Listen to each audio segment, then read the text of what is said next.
in order to talk about this, it's long overdue. We are bringing on TDI correspondent of all things The Boys. We would like to welcome back Gus to the pod. Let's snap it up. Gus. How we doing, guys? Always a pleasure to be back. Thanks for having me. So I think the last time you joined us, it was Gen V in the fall. We did the Boys character draft. We talked about ways that Gen V was kind of like intersect or at least lead into The Boys season 4. I think we were a little off with those predictions. I didn't feel really, aside from the illness, aside from the disease that was being cooked up by Samir and then Frenchie, and then I guess minor appearances by Kate and Sam from Gen V, I really didn't feel much connectivity, Gus. Yeah, I mean, I feel like we missed the mark on that, and I think part of it might have been Chance Perdomo, the guy that played Polarity's son. Yes, who passed away. Mm-hmm. That could have, introduced some shit. We got to rewrite, cut some stuff out. But I wanted those characters to play a bigger role, and I was pretty jacked up in the finale when I saw them, because I think the part of Gen V that is a little bit different, they use the powers so much more frequently. It's a superhero show, but in The Boys, you're often around the non-suit folks, and then they come in the last 3 minutes, and they're zapping people. Kate is, and I enjoy those characters. They're entertaining. Yeah, it was good to see them back, but I don't know, I wish we got to see more of them. I think that might be a great call because of Chase Perdomo tragically passing away, and then maybe they had an idea of what those Gen V characters were going to do in this season, how it was going to lead into Gen V season 2. I think that definitely had some potential there. But before we get into the finale, since we haven't talked with you, Gus, I am curious about your thoughts on episodes 1 through 7 leading into the finale. Do you think this has been a successful season of The Boys? So there's a lot of qualifications that need to be made, because this show is a really great show. I'm talking about seasons 1 through 3, and so the bar is set so high that it's tough to meet. With all that being said, they came in a little bit under. I think the cat's out of the bag with Homelander. He just doesn't give a shit anymore. He's shooting people in the head, and him holding the court of public opinion as his main judgment point of how he views himself, that's out the window now. And so I'm watching a lot of this drama happen, and I'm just thinking he could just really inflict a lot of pain on people and get his way. So what's that thing holding him back? And so they spun their tires a little bit in the first probably 2/3 of the season, but I do think it came together well in the finale. And I mean, I think we'll probably talk about a couple of the storylines that I think they wasted, a little bit of time. A lot of people just didn't give a shit about this or that or certain characters and focus on the guys that we like, Yeah. So leading into the finale, I was pretty mixed on the storylines. I think half of them I was buying, I found compelling. The other half I tossed away, and I could care less about characters showing up in the finale. Ricky Flex, we talked about the potential for episode 8 to save this season of The Boys, one that we think, like Gus said, hasn't reached the high expectations of seasons 1 through 3. I enjoyed the finale, but I want to know your level, right, of how successful you think it was, and do you think it saved season 4 in your eyes? Saving season 4, that was a tall task, and I think this episode really tried to do that. Not on purpose, obviously, because when you're writing the show, you're definitely not thinking you need a finale to save your season, right? You're thinking everything's great. But as an audience member, I think episode 8 was pretty damn good. But again, when you go through, I guess The Boys is a 3-episode drop to start, so like 5 or 6 weeks, it's kind of hard to, save a season after one finale. It needs to be a damn near perfect episode. And I think this was good, to very good, actually. But to save a season, I just didn't think there's enough there for it. I thought this episode was electric, And after I watched it, I wanted to like get the Twitter digits going, and I first like drew up a draft of the tweet. I'm like, this might have just saved season 4, and then I'm like, wow, this might be a little bit hyperbolic, and I might be like just going way too hard right now and totally like overreacting. And then I just like hit delete, delete, delete. Then I say, okay, you might, and then I was like, you might say what you want about season 4, but this finale kicked ass. And I sent that tweet. But then like a day later, I was like, did this like even come close to like being and reaching the highs of like a season 2 finale or a season 1 finale?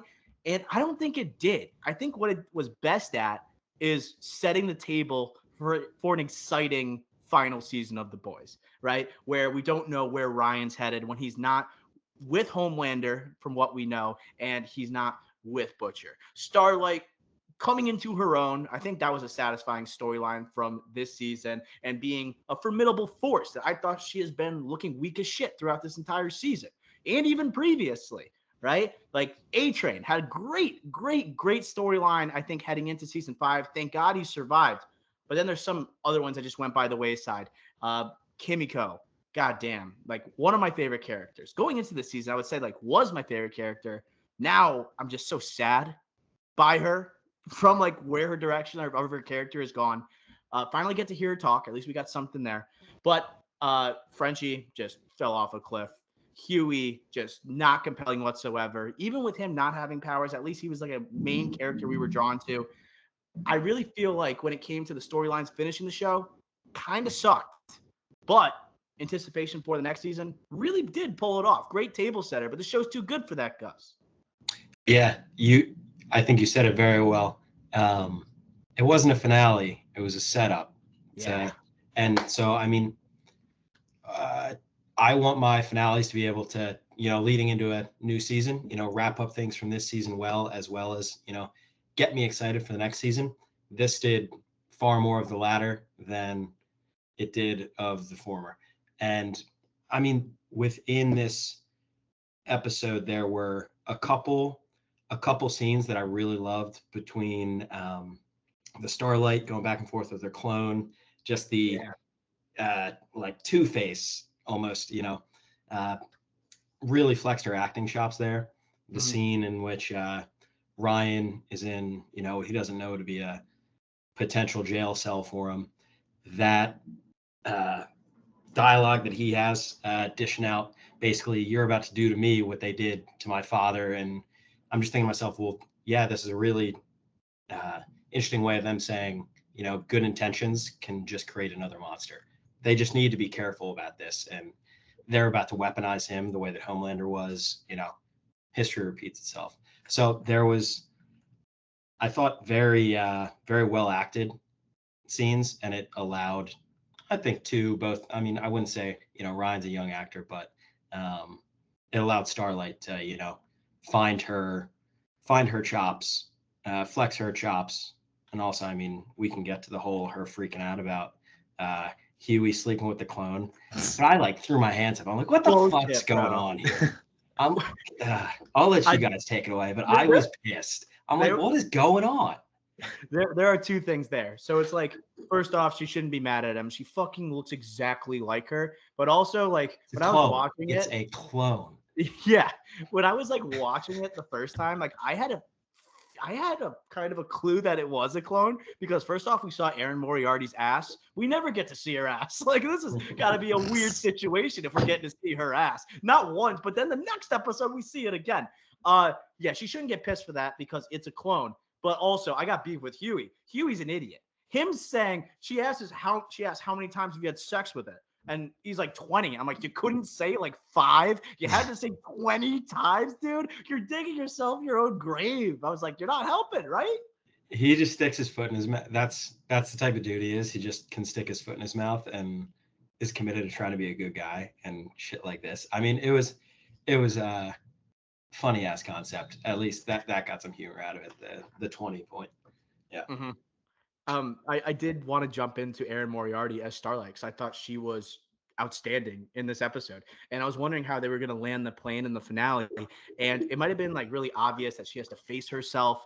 And I thought she actually had 2 amazing scenes, not only like the action sequence, like the Daredevil hallway, like trying like with the shapeshifter trying to reach the president, then her like hitting the location, making sure she can get there. First off, how is she getting the location right in the bunker there? That's insane. But also the scene where she's chained up and being held by the shapeshifter. And if you notice, she's wearing a firecracker shirt. So it's like she's facing herself and she also is facing her past. It's super obvious shit, but also it's just kind of satisfying because that was the best acting I think she's done in the history of the show. Sure. In both of those scenes, that she was absolutely stellar. And I totally believed her as like evil. I'm like, wow, she has like a darker side. And I always thought you would just think she's like just a priss the entire time. And to see her pull that off, I was impressed, Ricky Flux. Yeah, and again, if we're looking at the first half of the season, so even leaking into the second half, it's like her storyline with the Starlighters, the abortion situation there. Again, a lot of political undertones, definitely with her character, and just overall, like her not having powers really kind of took away a lot from her character. And really, the past 2 episodes, you had to do the shapeshifter doppelganger to get her, I don't know, powers back, but also just to show off her acting chops to kind of convince us like this is a good character, And I would say like she was definitely, if not the weakest, like at least like in the conversation for the weakest storyline of the season. But now she's like, oh, like we're ending the show talking about, man, that was one of the best storylines that there was. And it wasn't because of what happened at the beginning, but it was because of the end. So that strong finish. And also, by the way, her very last shot of her flying away, that is like getting me excited for Starlight in season 5, where I have never said that at any point of The Boys. So this was a big come up for her character, in my opinion. Her flying away was pretty awesome. And it's just her. It's her and Butcher, and then A-Train's still out there. I can see an alliance maybe between Starlight and A-Train. Butcher is on his own, dude. I have no idea where he's going, but maybe the White House, to go to Homelander. But maybe that's going to be like one of the latter stages of this final season. What are you going to say, Ricky? So how we call it? Starlight and A-Train. They can't. That will not work. You need like a third body in there. Yeah, that's not going to work. So who wasn't in this season that could come back in season 5? Maeve. Yeah. Yep. Trio. I think that could be like a piece, like third person, third wheel there to kind of be like, all right, I know she doesn't have powers right now, but just take some compound V in your back.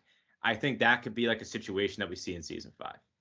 Also, plug and play the Gen V characters. Sorry, Ricky, I don't know if that's what you just said, but drop them in, the new kids on the block, And that's smart to go against. It's like this, what do you call it? This like superhero army, like cops that Homelander's doing with this, what's that, martial law? Like you need like some people, like some like rebellion. Like a rebellion type of situation. And you have like insurrection, dare I say. You could have like this A-Train, Maeve, Starlight, and then you have the Gem V characters that we have, and then I don't know what else you do, but Butcher, I think he's like a third wheel here, like third storyline where like he's not a good guy, but he's not a bad guy either. And that's where like Doc, you referred to it, like that iconic scene in the comics of like him going to the White House. Like we're gonna see that at some point. It's just like, how do we get there when he's not he's like a gray Jedi, to relate it back to Star Wars. Like he's kind of in the middle. Like he's not really on a side. It's like, it's gonna be interesting to see what they do with that character. I thought Butcher was actually really good in this episode, and I like what they did with his character and him having that meeting with Ryan that was totally necessary, and then having Grace Mallory show up, I think was a good decision. Grace Mallory's actions we'll talk about eventually, because I think that's something that's so out of character for Grace Mallory to be so dumb in that moment with Ryan. Maybe emotion was taking a toll on her and her love for Ryan. But Butcher, just like even just the look of him, and he's kind of accepting death, and this is his like final plea. Like this is me going out, Ryan, last hope right now. Let's get this done, and it not pay off, and to see him pull the corner as like this truce from the boys and Newman is about to be locked in. And then he looks fully healthy. He looks like a goddamn soup. He is a goddamn soup. He is the boys' version of Venom. And to see him unlock like that, it just, we've been wanting to know, okay, we know Butcher's not going to die at the end of this season. We need to see a final showdown with Homelander. To see him at full power, right, and also on his own, they continuously hint at Butcher has one mission, and it was to get Ryan away from Homelander. Potentially fails, okay? Now he's just going to destroy Homelander. That's his only purpose right now. And now that's probably the most compelling storyline going into the next season, I'd say. I won't talk about Grace yet, but what do you think about this finale for Billy Butcher, Gus? I thought it was good, and I'd like to see him back in, that final form. I go back and forth on what I think about this Jeffrey Dean Morgan character, because I was a little displeased in the first handful of episodes when I was like, I want more from this guy. He's such a seasoned actor and seems like he could be just as big of a psycho and, entertaining with his, quippy one-liners as Butcher is. And then they do the unveiling that he's in Butcher's head. Makes sense why he's got limited lines. But I'm glad they gave some resolve in terms of, it was the old common thing of devil in the shoulder, angel on the other one, between his, dead wife and Joe Kessler is the guy's name. Let's unleash Butcher. Let's see what he can do. Which I'm also surprised to see that it's different than the powers that he had in the last season, the finale last season when he was taking the temp V. I don't know what the deal is. They'll unveil that next season, I guess, what's actually going on. It seems like a symbiote is in him. Right. Yeah. And I totally agree with you. That was the most shocking thing to me in this whole episode was his powers like being basically Newman's daughter's powers, but out of his chest and not mouth. Poison his heart, dude. Oh, okay.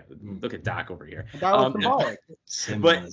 But I was just like, what the hell is going on? I did love the scene like before that when he's like, not before that. It was like earlier in the episode.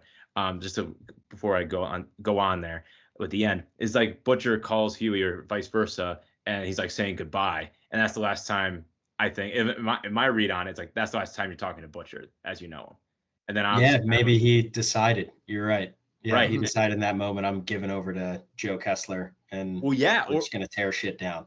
Right. Or it's like, oh, like if things don't go well with Ryan, like if things go well with Ryan, it's like, oh, well, I'll just die peacefully with Ryan in here. Or it's going to be like, oh, Ryan's going to go AWOL, which he does. Then he goes, all right, old Butcher's gone. The full right Butcher's coming in. Joe Kessler Butcher's coming out. And that's why, like, at the end, when, like, he, like, taps Huey on the shoulder, like, I was just like, damn, like, he's about to be unleashed, like you're saying, Gus. So season 5, again, I don't know how they're going to, like, without him being on the boys or being a fully bad guy, I don't know how they're going to like intertwine that storyline consistently, but I can't wait to see what he encompasses throughout that season and what kind of, destruction he causes. So there's different elements to this because the big thing is Butcher has the serum. He has this disease that could kill all of them, like the soups. So I think like they are trying to go against what Homelander stands for. They're obviously going to try and break the people out of the prison. Then they got to probably stop Butcher first, because you cannot have him injecting this stuff into anybody, right? You can't have this being spread. I feel like that's number one priority. And what happens with Butcher? I cannot. I'll tell you what. I cannot see Butcher realigning with the boys. It's gone from snip snap, Michael Scott. The last season, it's just insane how many times like he has broken away from the group, rejoined. We can't do it again. Whatever. You can't do it again. So I'm just interested in what the priorities are going to be and what does Butcher do if he, in fact, is stopped by, let's say, the big three you're talking about with Maeve and Starlight and A-Train, whoever it may be. I do think he will not be stopped. There has to be. We've talked about it before. There has to be a one-on-one showdown between Homelander and Butcher. Dude, it would be hilarious. And the boys won't do this, but maybe they will. If the Butcher takes a shot of Homelander in the finale, right through the right ear. Oh. Right through the right ear of Homelander. I did also want to talk about this, boys. This show, I know it's such bad timing with the assassination attempt, and they changed the title of the episode. Yeah, they changed the title. They have the disclaimer up, but also like just remove that aspect. It has like the January 6th like date that they're making large and pronounced during this episode and have been building up to it, and then they have like the All Lives Matter. I didn't even get to talk about this with you, Gus. Do you think politics just overtook this show, especially in an election year? Do you think it took away kind of the fun of what The Boys was? Yeah, 2 points sort of molded together. Depending on where you sit, this could be like a vindicating show and be like, they make them, look like assholes, look evil, look like this, like that. And so it's kind of like The West Wing is a Democrat's sort of wet dream to watch that. You agree with most of the good guys' opinions. But then also on the other side, like the reason we were watching this show, the first 3 seasons, wasn't because Stormfront came out as a neo-Nazi. Like that stuff was just crazy, It's like so not in touch. It's just not reality, Yes. but it's just like just trying to say, this, like something similar to this, whatever. But it's not like as much like feels real, They tried to make this like feel real, and I think that kind of didn't work a lot of the time. I know it's like, oh, if superheroes were in reality, but at the end of the day, this is not reality. Like this is a superhero show. I know the point of it, but like at the same time, this ain't reality. Let's keep it to what it is, which is superhero shit. I don't know if I want to keep in that clip of me saying like the shot through the earphone. That was kind of a wild. That was that's out of line. All right. What else? But I did want to say the butcher scene with Mallery. First off, we miss Mallery. I love Mallery as a character, Grace Mallery. I think like she in season 3, the throwback, like the flashback episode with her and Superboy, Super Soldier Boy, and the rest of his squad. I like her in a relationship with Butcher and Ryan. To only have her in one scene of this season kind of got me upset. But also, just use your brain, Grace Mallery. It's just you are basically saying this is the last chance we have by these comments that you're making, but you're going to be overwhelming this kid who is emotionally unstable, who has flipped out and killed people on a whim numerous times, and to mention that his father is someone that is trying to assassinate the president. And then in the very next sentence say, your father raped your mother. And then third, we're not going to let you leave. You're going to be a prisoner here. I feel like just the approach was so terrible. And that's why I think a Butcher was just so calm, because he was just like, it's over. Like he felt like I have to give in to Kessler now after what Grace did. And for Grace not even hit the red button before she bites the dust, I'm like, mission failed from someone who was so good at her job. I was just very disappointed in Grace this episode. Any thoughts, Gus? Yeah, similarly to you, she was very calculated, and you could count on her to make the logical decision. And this just speaks to, I guess, her exhaustion with the current state of things. I have to think she could have foreseen that if this was her plan to go about it like this, and she thought that was going to work, then she's out of her mind. And if she knew that it wouldn't work, she should have just hit the red button before ever having the conversation. But I mean, I guess the attempt to try to get Ryan to see the light a little bit, but the kid's 12, 13 years old. That maybe lazy writing. Maybe it's, like I said, speaks to her exhaustion at the time, last chance. But Ricky, you got any thoughts on that? Like, that's a good excuse. I'm sorry, that's a good idea with the exhaustion. But at the same time, it's like it's this Grace Mallery that we know from 3 seasons prior, and we spent a lot of time with. It's like that just doesn't seem like her character to do that. Now, another argument you can make is like, oh, she got too personal with Ryan because she was like kind of like a caretaker for him, right? So, or was like literally it was Aunt Mallery. So like maybe this was just the only time it was personal. So maybe it's just a little cloudy in the head. But still, I just think that her knowing that is like, oh, if it's that personal, it's like, this is not the best path. This kid so well, this isn't gonna work. It was crazy to see also because like you would expect this from Butcher and not her. It just kind of shows where everything is, like where they stand, right? Where Butcher stands, his like comprehension of what's going on, and where like he kind of understands better than Grace by now, which is kind of crazy to say because obviously Grace has always been the simple-minded one, or like the sense of good conscience versus Butcher, who's Butcher. I do like the plan to kind of have Ryan have no allegiance going into next season. I do like him kind of the misdirection of following Butcher's sending over the picture of him and Becca, right? The family portrait or family photo to Ryan, Homelander finding it, Ryan having that moment in the penultimate episode on the Muppet Antifa show with the seven, and then him like, okay, I'm going to see Butcher, okay? But then to have that type of finale, it just, I think it's very unpredictable what he's going to be doing next season. You know, you kind of are, because he doesn't, I don't know, where is he going to turn? You know, that's something I'm also thinking about. And before we get into it, I did think a flaw of the show. So Homelander seems so upset with Ryan when he found that picture. And he started to burn the room down and even burn the American flag. And that shows how pissed off Homelander was. Like, he would never do something like that. But he knows that Ryan's going to see Homelander. You know, I feel like potentially, I know Homelander's got a lot of shit going on, you know, with the election, but he has emphasized like wanting to kill Butcher and the boys before. I thought he would have tailed potentially Ryan to then kill Butcher or end him or something out of like pure anger. I just thought that might have been on the table. But any other thoughts on Ryan and what maybe his direction for next season here, Gus? As far as predictions for where he's gonna sit as far as allegiances, I can't say it, but we'll make one, at least hope, I guess.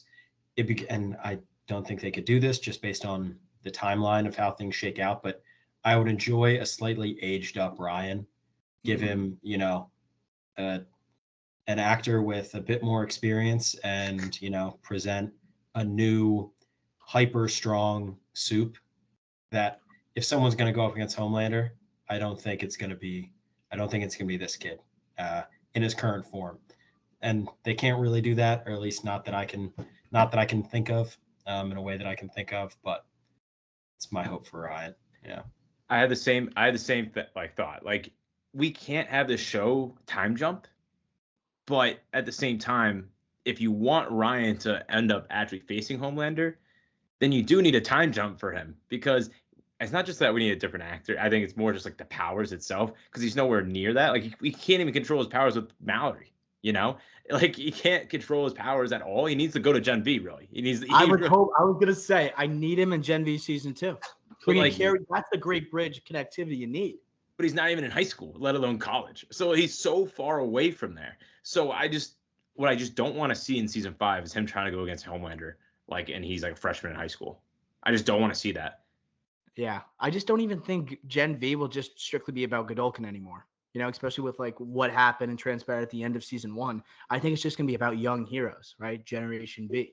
And that's where I think you really could build up Ryan, and he could start to make relationships outside of Grace and Butcher and Homelander, you know, and he could be a formidable force, because I think, oh my God, they're kind of building up to a family affair in the final season with the teasing of Soldier Boy in the cryo chamber. You got Grandpa, you got Dad and Homelander, and then you got Ryan. And we could say a 3-way, like, generational soup battle to the death. That's what I want to see. And maybe you have Butcher getting thrown in there just for chaos on Thanksgiving, boys.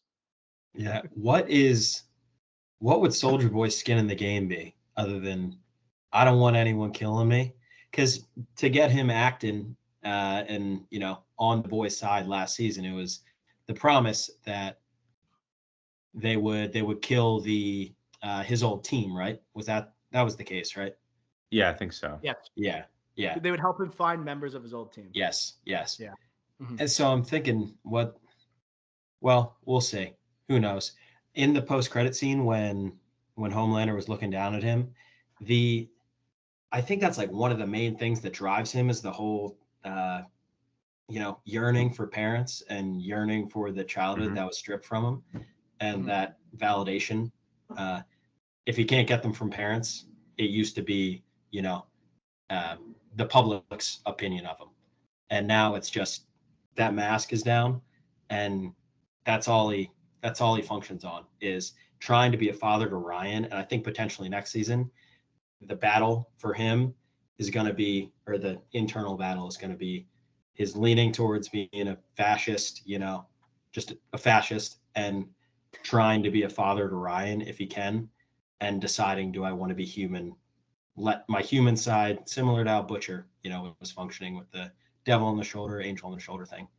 I think that could be coming up for, that's like the final decision of, is he pure evil, or can he be a dad to this kid?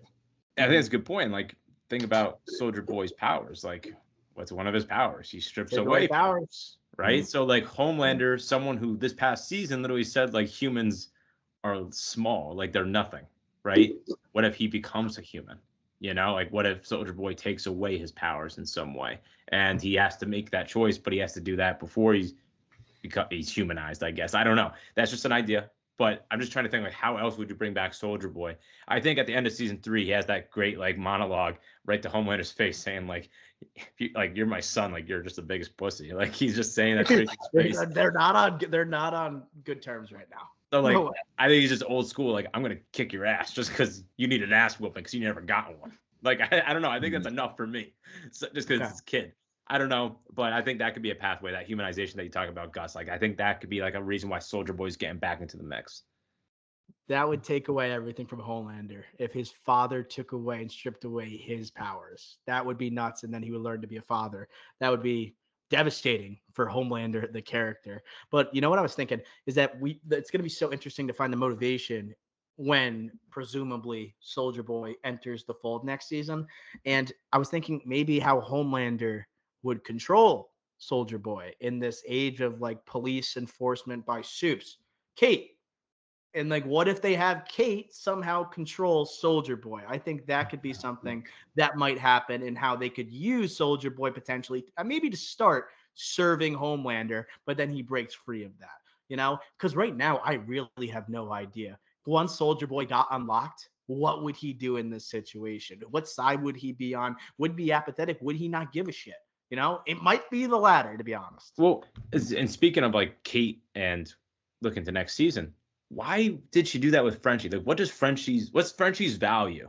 Like, it might be crazy to say, but is he going to cook up something for humans to kill? Like, what is his value to Homelander and Vaughn? I think it was to get something for Kate to do, just like to show her power. Had some really terrible scenes this season. They have not done those characters justice whatsoever. Like Sam, they show how strong he is because he can hold back Kimiko without even trying. But like Kate just kind of showing off Frenchie. Like I thought they were going to have Frenchie just like walk off the building or something like that.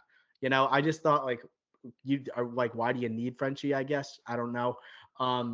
Yeah, I don't know. Just, they kind of were afraid to kill anybody aside from Grace and Newman. We haven't even gotten to Newman yet. Well, we did a little bit, but like the great, I'm sorry, not the Kimiko. Like Kimiko speaking is supposed to be huge, and we haven't even brought it up. Like, I don't know, that just kind of showcases that storyline, just like the utter failure of the writers in this storyline, the execution of it, because that should have been a big moment. Doc was just saying it's one of his favorite characters before this season. Like, that should have been like oh my God, Kimiko spoke, but it's like,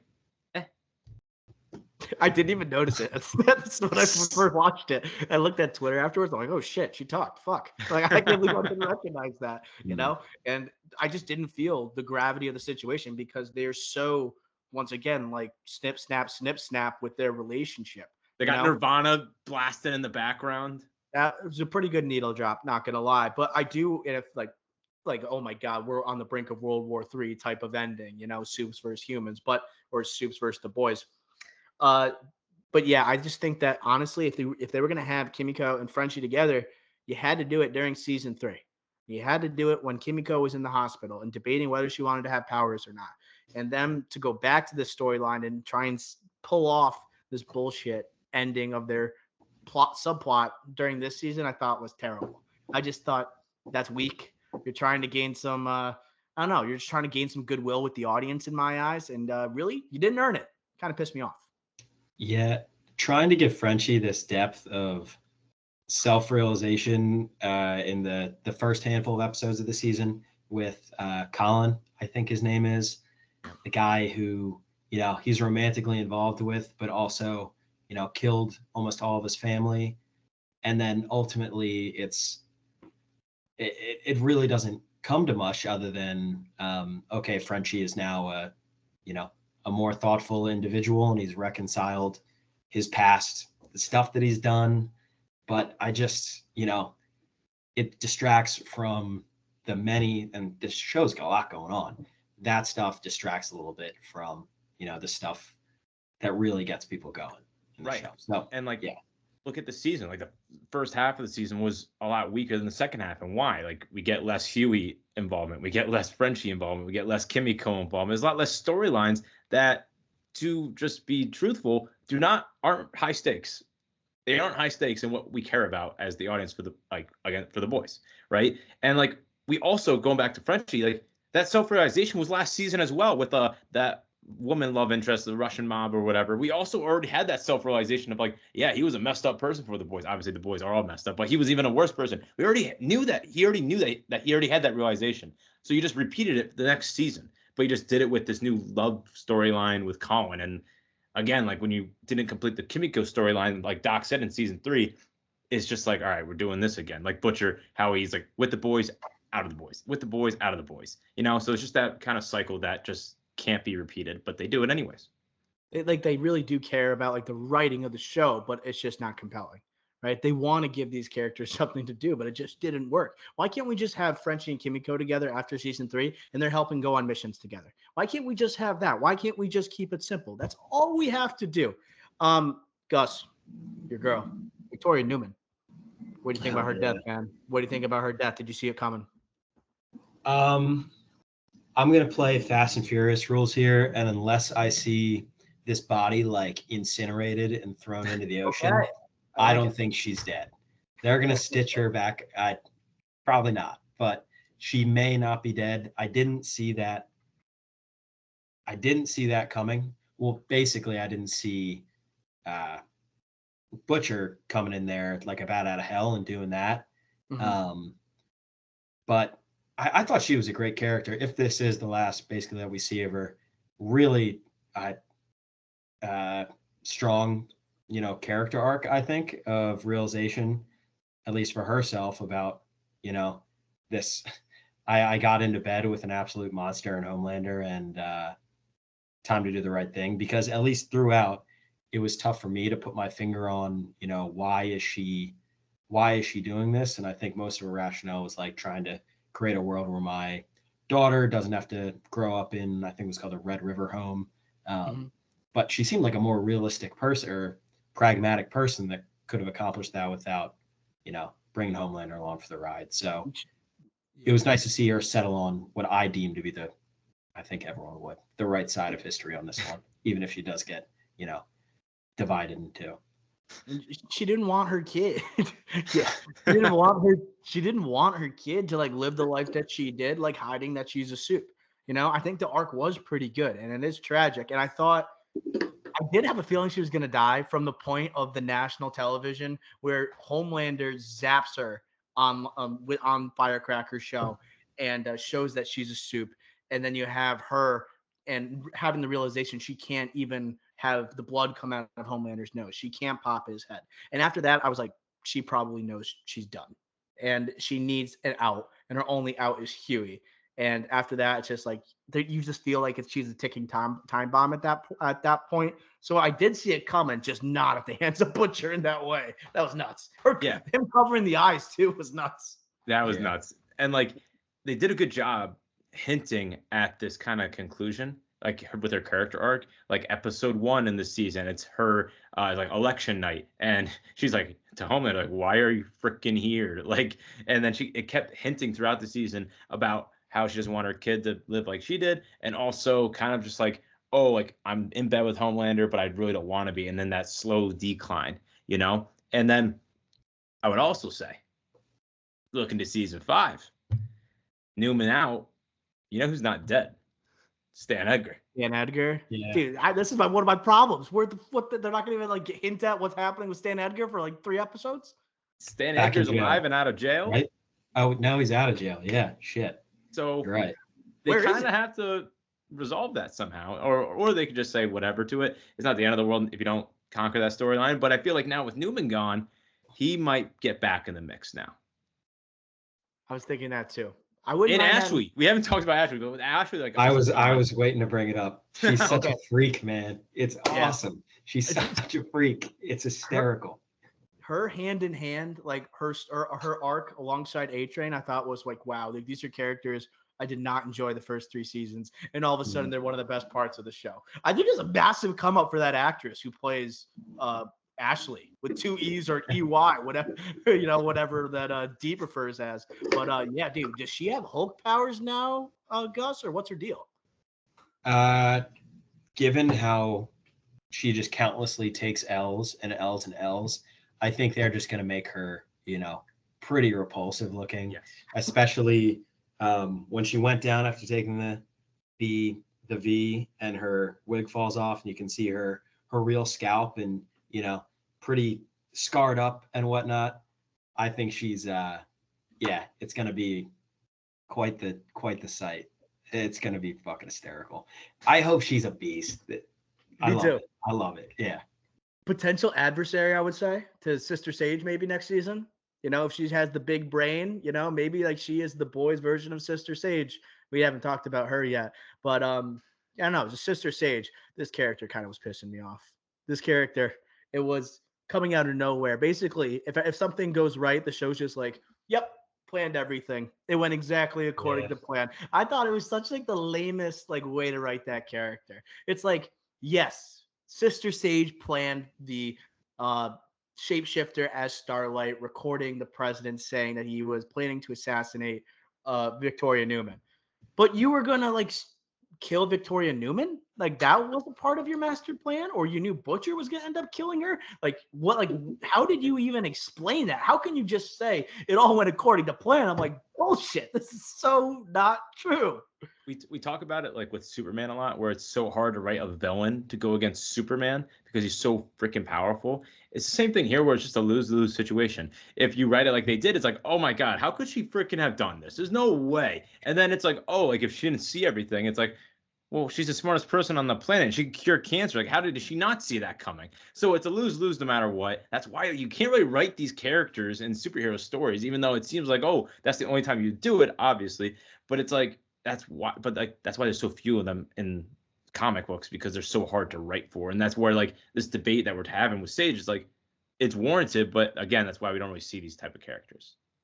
Yeah, I think particularly with Sister Sage, the point that I'm about to make is extremely apparent. This show is coming from Amazon and a studio that I think prides himself on very progressive diversity inclusion character writing. And I mean, you can tell from the politics of this show in general what they're punching you in the face with, of Starlighters versus Homelanders, and they make an attempt to have a very diverse cast. And when it's done in a lazy sort of way where everything's explained by Sister Sage being a genius, it makes you dislike a character that you might alternatively like if it was done in a little bit more clever of a way. So it's important to pay a lot of attention to detail when writing particular characters, especially the OP, the overpowered ones like this, because if they're done improperly, then you end up hating them. Right. Yeah, 100%. And I guess like I'm looking forward to seeing what she does next season. I don't even know if she's like really a part of the Seven. She kind of seems like, I still really don't know her motivation. I think it was kind of revealed that she's kind of bored and she just wants to see how much power she can actually wield. What can she actually do? What is she capable of? And well, she is capable of putting Homelander right next to the president, apparently. Like to have her saying the Speaker of the House will be the next president based on your plan, I was like, okay, we're stretching. We're stretching so hard here. A lot. I also wanted to say, speaking of the Seven, we had like basically the Seven. You have Black Noir, you have the Deep, and you have Firecracker running around Vought, just killing anyone that might have any secrets on Homelander and the Seven and any of the illegal doings here. I just want to get your guys' reactions. Do you think like the Seven, did you want more from the Seven in the finale? I thought it led to some funny sequences, but also felt like they were kind of on the sidelines this episode. They felt like comic relief, like the Firecracker coffin scene and Homelander's Homelander drinking the freaking breast milk in front of all of them, dude. He doesn't care anymore. But like, I think a big problem with the 7 is that there's no adversaries for Homelander anymore. You know, Yeah. like Starlight in season 1, and then you have like the neo-Nazi in season 2, and like season 3. Like again, like you always have someone to go against him, and Maeve, I mean, in season 3, and now it's like here, it's like, all right, Sage, I guess, but again, we just talked about how the character was kind of, not as good as we hoped. So it just, I don't know, it kind of fell flat a little bit, the 7 did. And they were kind of used more as comic relief. Like even going back to the early part of the season where Homelander literally says this and he tells the Deep to go suck A-Train's dick, and he was going to, And I feel like, yeah, that actually like did hurt the season, and it was more just comic relief, which is fine. Again, I just said like the firecracker scene was freaking hilarious. The Deep saying like, or in the Black Noir getting confused of which Ashley and stuff like that. But again, Captain, like my Captain. Yeah, but we need to see more. Murder boner. That was a nice full circle moment there. That was pretty funny. Yeah. I thought that was one of the best, examples of comic relief from this season of the Deep. I mean, the character is just so hysterical. He's about like emotionally as shallow as a puddle, and his name's the Deep. It's just so it's great. He is so one dimensional and such a fucking idiot. And then thinks he's like having some grand revelation about self-confidence and brings in Black Noir. Black Noir was hysterical throughout the season too. They would just sprinkle him in, you're not giving me anything to work with. I'm an actor. I'm a stage work. Like, I thought that was very well done, those particular characters. And the comedic parts of Firecracker were pretty good too. That dynamic was one of the best parts of this season. I feel like a lot of people give the Deep a lot of shit, where people say like, who is like your least favorite character in The Boys, like the show? And I see people say the Deep. I'm like, dude, every time he does something, I'm like laughing my ass off. Like, he is consistently maybe the funniest person in the goddamn show. And I think it's actually interesting, and it kind of does serve as, like we talked about, like a table setter, like him and Black Noir as a dynamic duo going into the next season as just assassins. They are someone that they're going to mess people up next season. And I think like they're going to be absolutely electric. Like they're going to be must watch when people kind of sleep on the Deep and the new Black Noir. We just never get to see the Deep use his real powers because he's never near ocean. He's never near water. Yeah. So, what do you guys think of the fight scene? Black Noir, the Deep versus in the Boys Hangout. I thought that was great. I was like, here we go. Let's see them all actually going blow to blow, which we never get to see really. Black Noir can fly. Like Homelander said like earlier that episode, he's like, oh, you're not really a true hero if you can't fly. Like or a true soup, he said, or something like that. And then we see Black Noir flying, and like in the comics, he's supposed to be a Homelander clone or whatever. And they obviously didn't write that for him in this series. But like, it's like, oh shit, Black Noir, like he can fucking fly. That build up, no joke, of like the Deep saying, I've waited so long for this, and him the one-on-one with Starlight. I thought the build up was so good. I thought the fight itself was pretty freaking awesome.